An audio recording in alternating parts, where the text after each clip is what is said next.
is trade union? Trade union can be defined as an employees' associations or combination of employees working in company. The membership of the union, it consists of workers or employees in a different or related industry. Employees join union because they know what they will be able to negotiate higher pay and fair working conditions. There are three main objectives of workers wishing to engage in the trade union is to strengthen their employment condition, ensure that their privileges are secure, and economic motivations are often an impetus everywhere for social causes.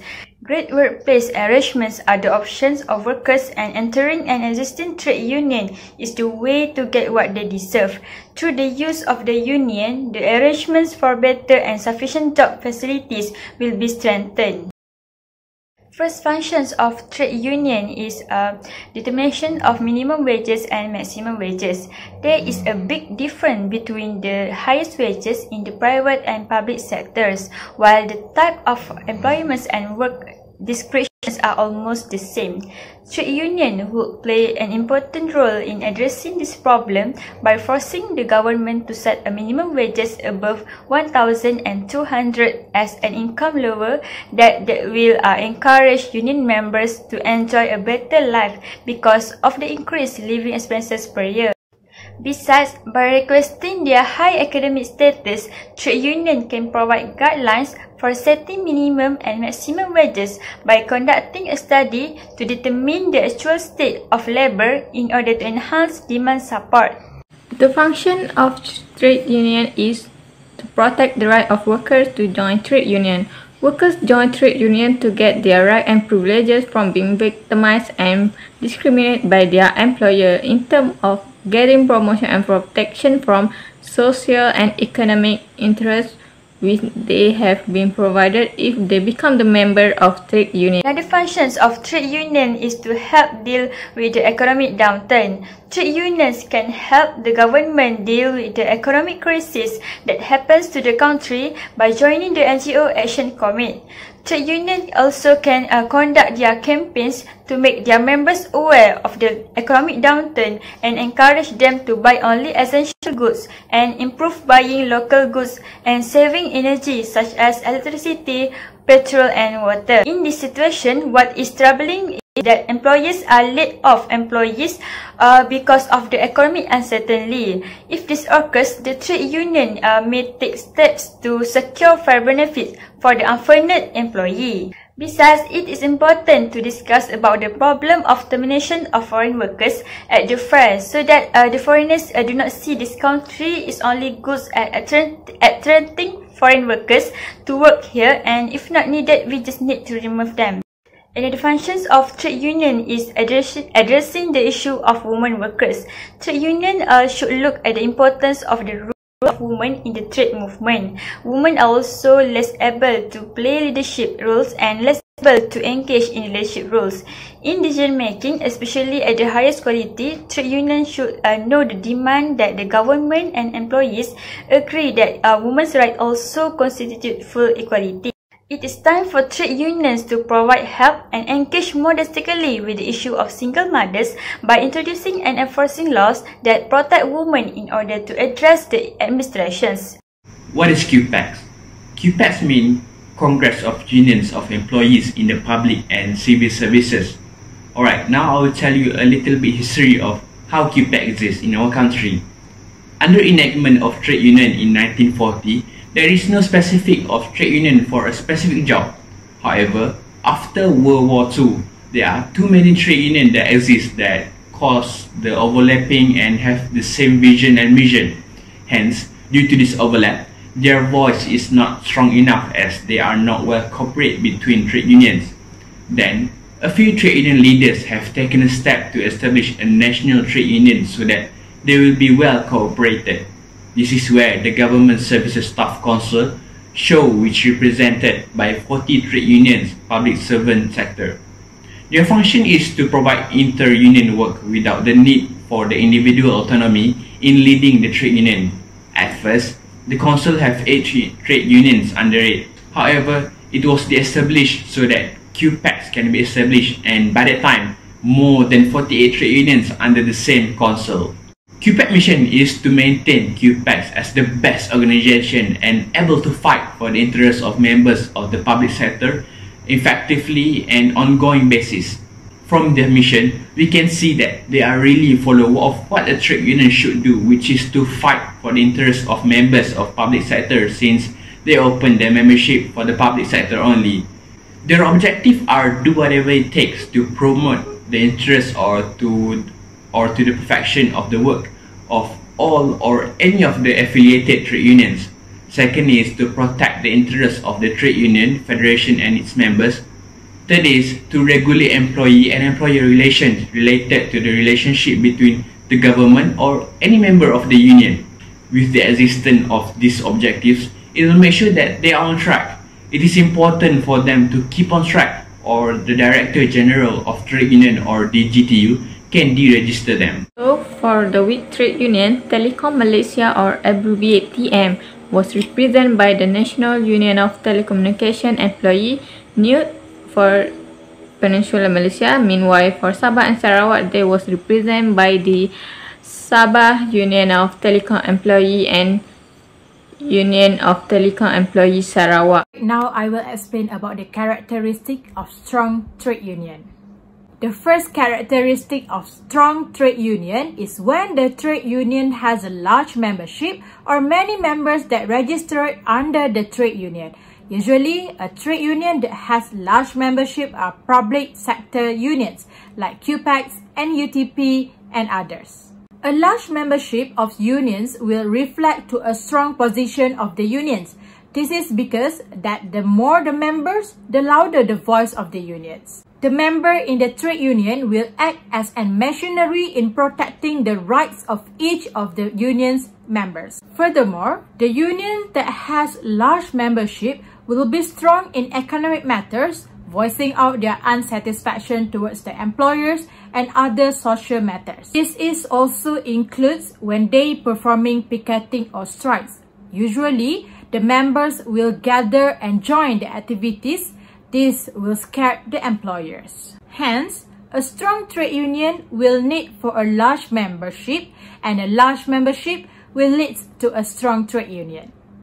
Next, a strong trade union will have a strong financial status. This is resulted from the large membership of trade union. This is because unions' financial basically depends on the fees that are being paid by the members.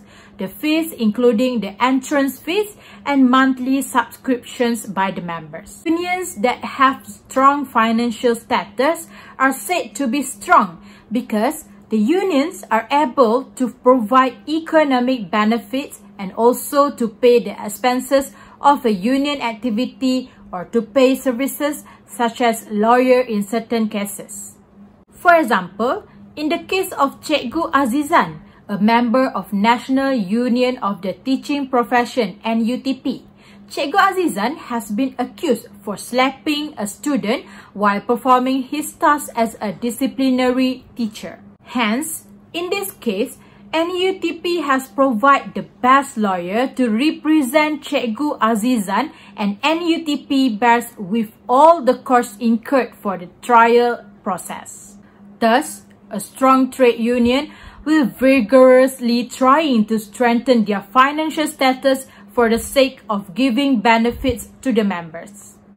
Next, we move to the characteristic of weak trade union. A weak trade union often will have limited membership. This is due to the members of trade union. It depends on the total of the employees in particular organization or company. For example, if the employees in company CBS are only 3,000 people, the members of the trade union must be in the same total or below the total of overall employees. An in-house type of union usually will be said as a weak trade union. This is because an in-house is a small union where the employees are employed by the same employer.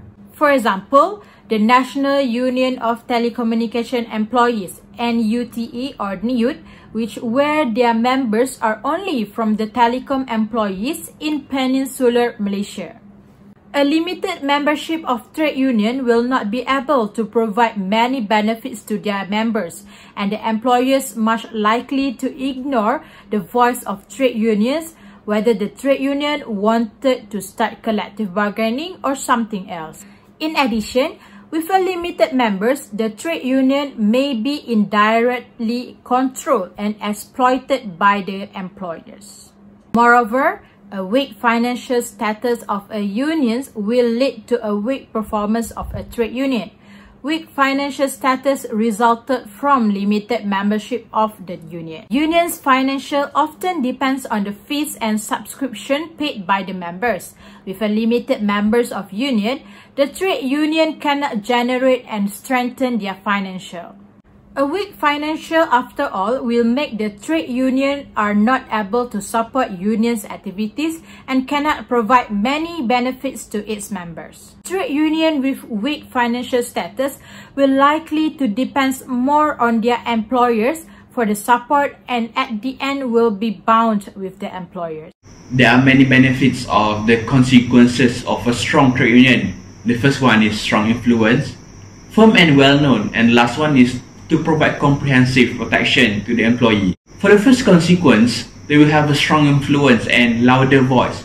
Since they have many members in the trade union, they will be a well-known trade union. Since they have a loud voice, government will consider their consideration and their recommendation. For example, on 21st December 2019, the headlines of news stated that the government will consider RM 1,800 as minimum salary as being proposed by QPAX. Besides that, former president of QPAX, which is Dato' Aziz Muda, also met Dato' Sri Najib Razak in 2017, which at that time is still the Prime Minister.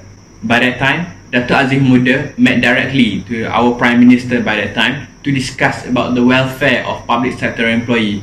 This shows that they have a very strong influence, that even the government consider their proposal, and they even directly meet the government and deliver their message to the government directly. Due to their strong influence, the government also agreed to give RM 500 to other frontliners as being announced by Tengku Zarful, which is our Ministry of Finance. Second is, they will be a firm and well-known trade union. Since they have many members, they will be known by many NGO and government agencies. Hence, the program that they make will be easily be known by the others.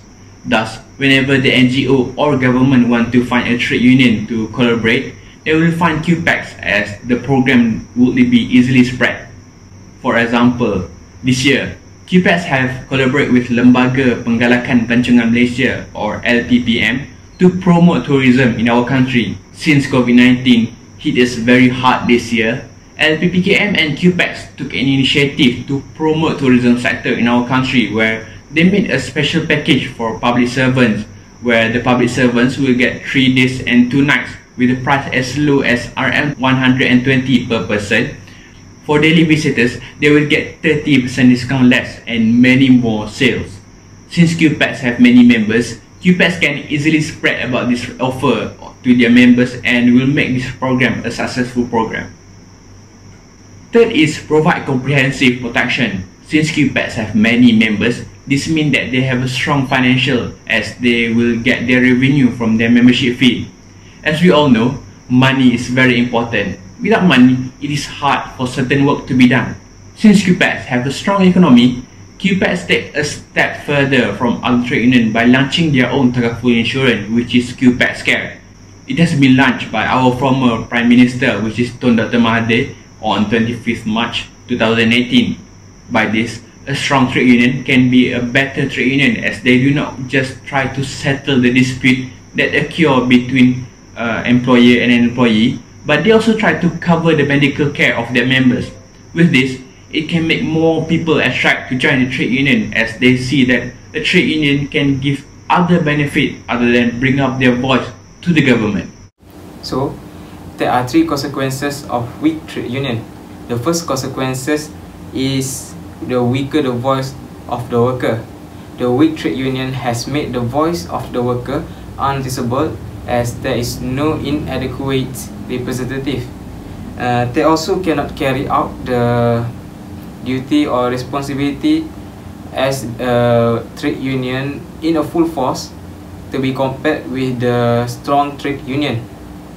This will lead to the failure to fight for the workers' right. Second consequences of weak trade union is less influence and acquaintance with other agencies.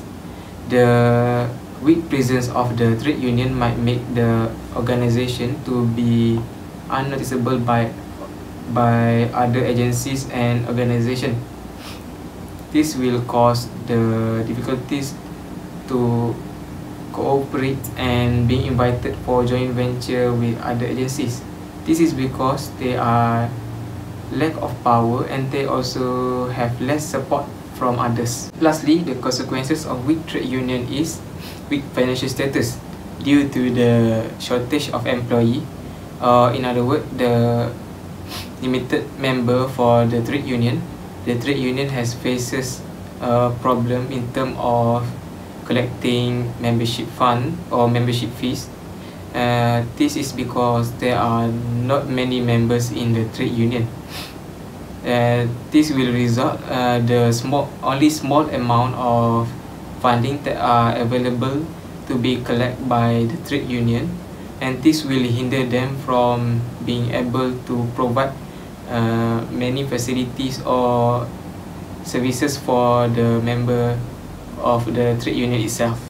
In conclusion, trade union is essential to represent their members, which they have been promising with more benefit in terms to fight for their trade, occupation and industry. All in all, whether it is a strong or weak trade union, it has its consequences.